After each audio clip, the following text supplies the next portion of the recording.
Hey guys, Megan here. Hey, I'm Stephanie. We are Barn Besties with Farm Fresh Advice. Who are we here with today? We are here with Ann Guptill. She is a USDF Certified Instructor through 4th level and an examiner. She's faculty. Faculty. She's scared? No, yeah, not at all. Well, it She's is. Here to No, teach. she is intimidating, as she should be, in a good way. She was my examiner, people. But I mean, we are friends. Yeah. I would consider us friends. And she's here at my farm I put on this year the USDF seminars. They're not workshops anymore. And so what that means is lunging. Today we did lunging. Our previous one, we did teaching, and the first one we did riding, and I hate to exclude, Bailey Cook also came. So it was fabulous to have both faculty here. Do you want to talk a little bit about the program? Sure. I've been involved in certification for USDF certification for about 30 years now. Whoa. My friend Vicki Hammers O'Neill got me interested in it, and our regional director, USDF regional director at that time, started hosting a series. And having gone through the United States Pony Club certification programs, I was interested in finding another way to direct my path through my equestrian career.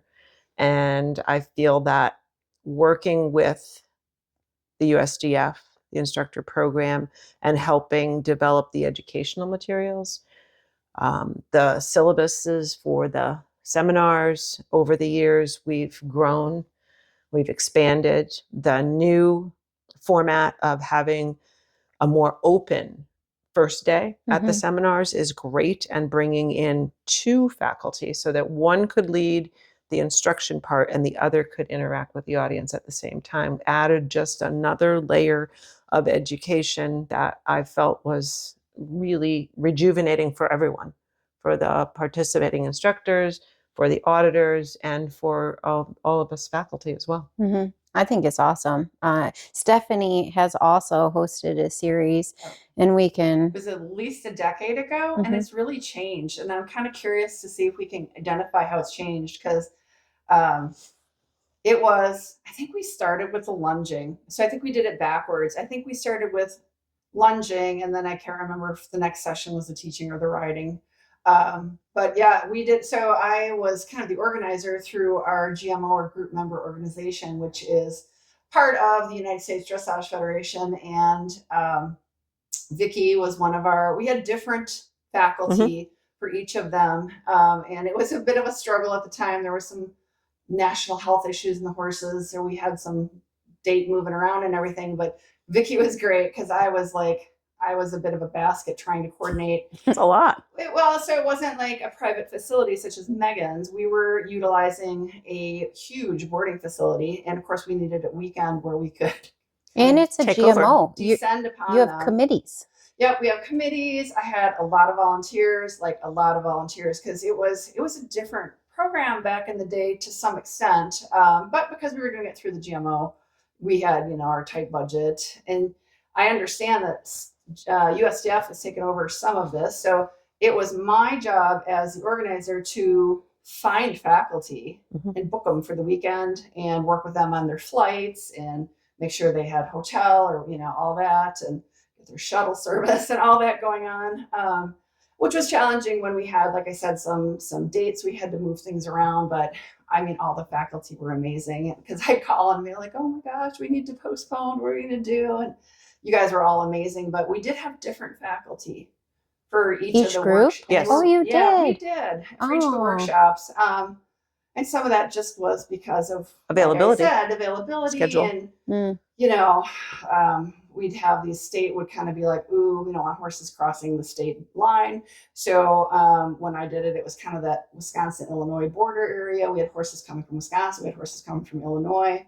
It was a large boarding facility. Did you have a grant from the Dressage Foundation? We did. I worked really hard at writing for that grant. They were amazing. So helpful. So because it was we had, like I said, and you mentioned, we had a lot of volunteers. We tried to put on a nice spread of snacks and drinks for, everybody was there. We had a lot of auditors. Yeah. We organize a lot of volunteers. Now yourself, you've got a lot of students here. We're the opposite. So I ran mine as an individual. However, all the money goes through USDF, whereas the GMO, the money goes to the GMO. Right. And so I can apply for a grant, and I have to work very closely with Kathy Robertson, as well as faculty Ann and Bailey, to discuss scheduling, all of that. And I don't have volunteers. I do have students' arms I can twist, but it's a different relationship. It's not volunteers. Yeah. And so, but also at the end of the day, I can make all the decisions. So that, I think there's pros and cons to both ways. Yeah. I look at the GMO and I'm like, ooh, I'm kind of jealous. But then on the flip side, I don't have to ask a committee for anything. Right. I have to ask Ann and Bailey and Kathy, and that's it. Right. So and you're very fortunate. You've got a lot of really good quality horses available. My committee had to recruit people to bring in volunteer horses for the riding and the teaching. They didn't want people coming in and riding their own horses. So it was like, okay, participating instructors bring a horse, but know that you're not going to ride it. Somebody else is going to ride it. So make sure you're good with that. And no one really wants to do that Right. in my experience. And I think Lindenhof is more of a unique experience because I have an academy. So I don't think that is a normal situation. Is that correct, Ann? You're right. Yeah. So I think that's a little bit different. And I had the fun of these horses. So we had one horse, I don't remember Gus. He came down from like the Green Bay area. Oh, yeah. Great horse. But you had people, one of our PIs was coming up from like southern Missouri. I mean, people were, traveling a good distance. I had a PI who was coming from the East Coast who was flying in. So they were coming from kind of all over. Horses were too. And we occasionally had horses that walked off the trailer lame. Yeah. Happens. Well, They get on the trailer fine and they're bumping around in the trailer, step on themselves, bang themselves, and they come off lame. And so, we always had a minimum of 2, if not 3 reserve horses that came, which was, hard on the owners because they were hoping their horse would get used, a little disappointed if they weren't, but there was times where they needed to be used. So I think your situation is really great to be able to do these because it is and it isn't because, as a business owner, I'm actually losing money. True. Yeah. So on the flip side, and then they're my school horses. They're being used and they're being volunteered for education. So just so everybody is aware of that, it isn't always an easy decision to make. And then what I want to know is, as a faculty, what's it like coming into multiple different situations? Because you now know what the situation is here, but let's say the first time you're coming in and horses are lame, or maybe the instructors don't like the advice you're giving. What is it? And where do we put you up? In a hotel, a rat motel? Or do we put you up in a nice house, but maybe you don't want to stay in someone's house? What's it like to actually be a faculty member coming into a situation you don't know what you're coming into? And that would be similar to people who work across the country as judges and other clinicians also, that you need to be comfortable with the situation you're going into. Having met you previously at your own exam, and then when you volunteered at other exams, I had a comfort level that I knew you would have enough quality horses. But there's always the question of how suitable is the horse for this. It is, I would say, easier for us, the faculty, in coming into your situation because you have such a large group of animals to choose from and students, than for the GMO sponsored one where all the horses need to be imported, or most of the horses need to be imported, brought in from other facilities to use. It's a hard situation because things happen. And then finding the right match of when you're trying to put a instructor on a different horse, because they need to ride a familiar horse and an unfamiliar horse.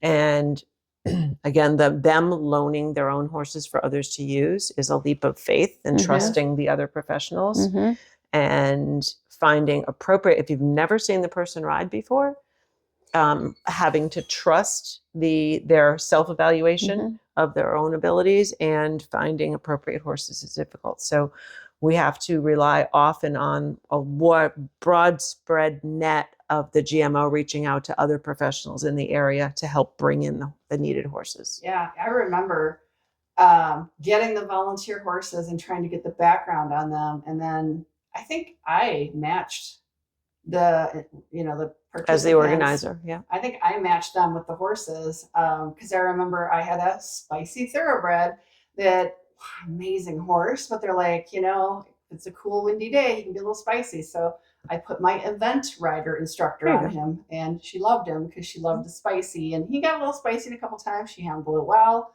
and it was like, this is good, because the last thing you want to do is have an accident or a situation. And I appreciated the forthcomingness of the PI who brought that horse in. And knowing that, as well as I think I had the bios on the participants coming in, and we had, I should say, I had training in first level. So it was very introductory level that we were doing.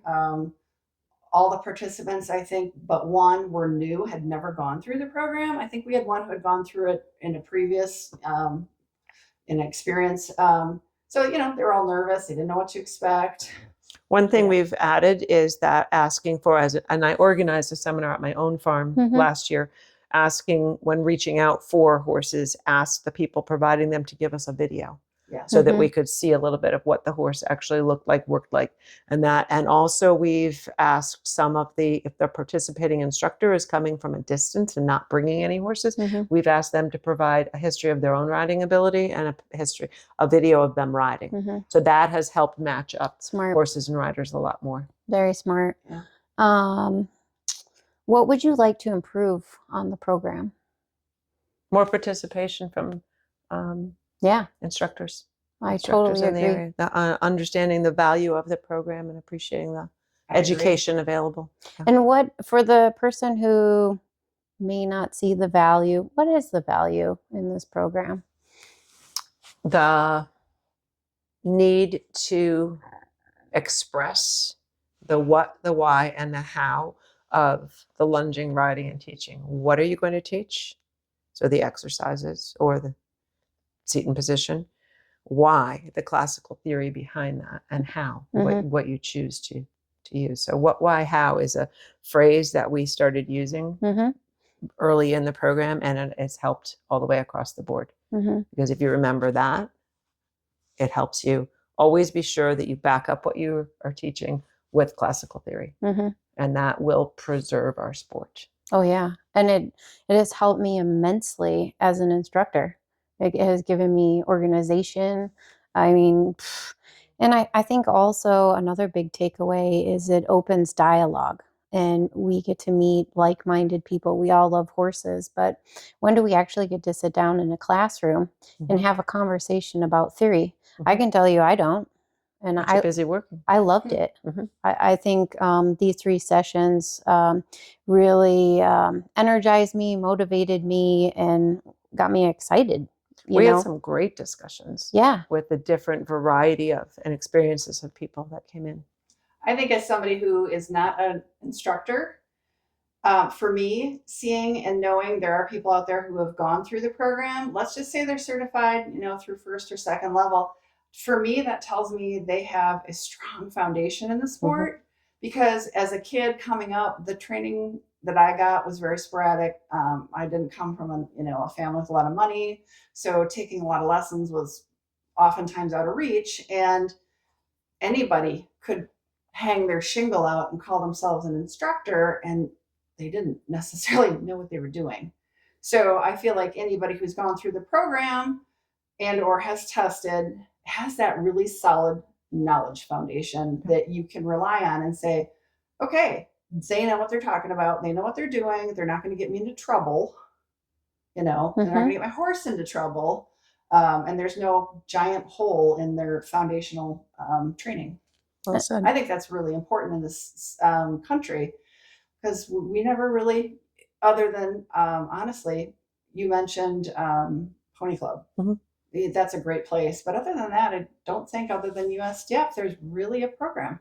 There's the Hunter Jumper. Oh, there is. There is now, true. Okay. Yeah. I didn't know that. Eventing. Yeah. Okay. Yep. but there wasn't. You're right. So it's really nice. Like if you are looking for an eventing coach, either USDF or like you said, the Eventing USDA, Association, or if you're a hunter jumper, USHA. but those are newer, right? Yes, they are. Mhm. So And we have access because I know through the seminars, I've met you, I've met a ton of other people that I can now feel I can pick up the phone and say, hey guys, I have this problem. Networking. And I feel that's really valuable to do, to have that option. To always cultivate your relationships. Very important. Cool. yeah, I met a ton of people just through organizing it. Mm-hmm. It was amazing. And these are people that we're still Facebook friends. It's been more than a decade. It's probably closer to 13, 14, 15 years ago. And I love following, the PI's progress and what they're doing and how they're still competing. And yeah, it's been great. So it's a great program. Yeah. Have we forgotten anything? I think that's great. I don't think so.